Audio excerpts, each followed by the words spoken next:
अभी तो सिर्फ ट्रेलर हुआ है, खेल अभी भी बाकी है। सही में देखा जाए तो अजित पवार इस तरह का निर्णय 2019 में भी ले चुके थे। उन्होंने उप मुख्यमंत्री के तौर पर शपथ ली थी, लेकिन 80 घंटे से ज्यादा उनकी सरकार टिक नहीं पाई देवेंद्र फडणवीस और बीजेपी के साथ। हमने देखा उसके बाद भी जब 2.5 साल वो विपक्षी नेता बने रहे एमवीए सरकार में, एक जो ऑरा या छाप होनी चाहिए विपक्ष नेता की, वो कभी दिखाई नहीं दी। और हमेशा कोशिशें जारी रही उनकी बीजेपी का दामन थामने की, बीजेपी के साथ जाने के लिए, एनसीपी के समर्थक विधायकों को एकजुट करने की, लेकिन वो भी सारी असफल रही। इन कोशिशों के बावजूद हमने देखा कि किस तरह से शरद पवार हमेशा उन्हें मात देते रहे। हालांकि एनसीपी सुप्रीमो शरद पवार हो या सुप्रिया सूले उनकी बेटी और सांसद, या बाकी सारे आला नेता हो पार्टी के, उनको सबको पता था कि कभी ना कभी अजित पवार इस निर्णय तक पहुंचने ही वाले हैं।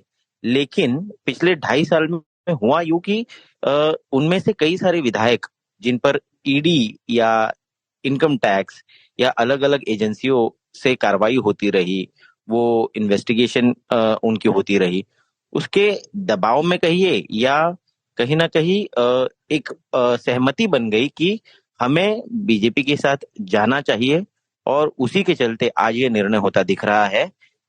सवाल सिर्फ ये है कि क्या शरद पवार को भी ये जो कदम अजित पवार ने उठाया है, आज शपथ ग्रहण की है उप मुख्यमंत्री के तौर पर वापस, क्या शरद पवार को भी एक मुख्य सहमति उनकी है या नहीं, वो आने वाले वक्त में पता चलेगा। ऋतिक, जिस तरह के दावे अजित पवार कर रहे हैं उससे तो यही लग रहा है कि एनसीपी का भी वही होगा जो शिवसेना का हुआ था, कौन असली कौन नकली।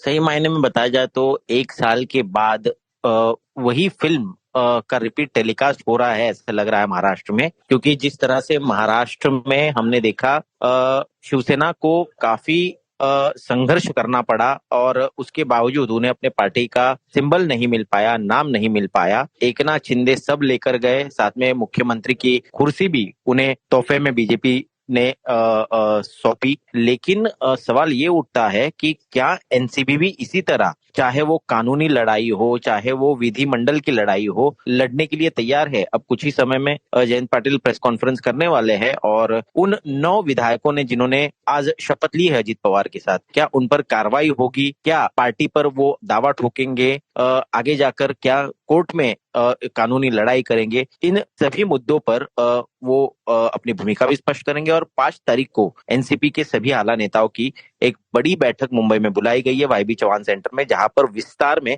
अपनी भूमिका शरद पवार रखने वाले हैं। और पिछले कुछ दिनों से हम देख रहे थे कि एकनाथ शिंदे अपने गठबंधन के साथ बीजेपी पर दबाव बना रहे थे, महाराष्ट्र में भी और दिल्ली में भी अपने कद को और बढ़ाने की कोशिश थी। तो अब चूंकि अजित पवार ने भी बीजेपी से हाथ मिला लिया है, तो क्या शिंदे अपनी सरकार में ही और कमजोर स्थिति में आ चुके हैं, अब दबाव बनाने की स्थिति भी नहीं रही?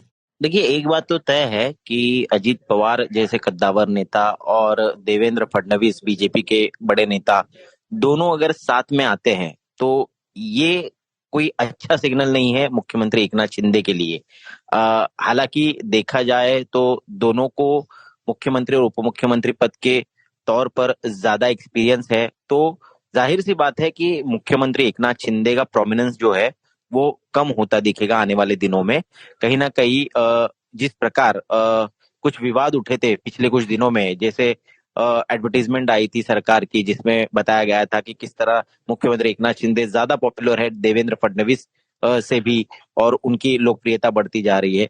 तो कहीं ना कहीं इसको काउंटर देते हुए अब बीजेपी भी दिखेगी, साथ में अब अजित पवार भी है। तो आने वाले दिनों में तो ये भी कयास सूत्रों के हवाले से लगाए जा रहे हैं कि जो सुप्रीम कोर्ट के निर्णय के बाद एक मसला जो विधायकों की इन डिस्क्वालिफिकेशन का अभी भी प्रलंबित है विधिमंडल के अध्यक्ष के पास, उसका अगर निर्णय आता है और उसमें 17 विधायक जिनके ऊपर ये गाज गिर सकती है ऐसा बताया जा रहा है, उसमें खुद मुख्यमंत्री एकनाथ शिंदे भी शामिल है। अगर वो निर्णय उनके खिलाफ चला गया और विधायकों का 17 विधायकों का डिस्क्वालिफिकेशन हुआ, तो मुख्यमंत्री की कुर्सी तो उन्हें छोड़नी पड़ेगी ही। कहा यह भी जा रहा है कि शायद सरकार से भी बाहर हो सकते हैं और फिर एक नया गठबंधन महाराष्ट्र को देखने को मिल सकता है बीजेपी और एनसीपी के रूप में। शुक्रिया ऋत्विक। शरद पवार का कहना है कि वो पहले भी इस तरह की बगावत झेल चुके हैं। 1980 में उनके 58 में से 52 विधायक छोड़कर चले गए थे। बाद में उन्होंने 78 विधायकों के साथ वापसी की थी। अब देखना होगा कि शरद पवार फिर से उस करिश्मे को दोहरा सकते हैं जिसके लिए वो जाने जाते हैं।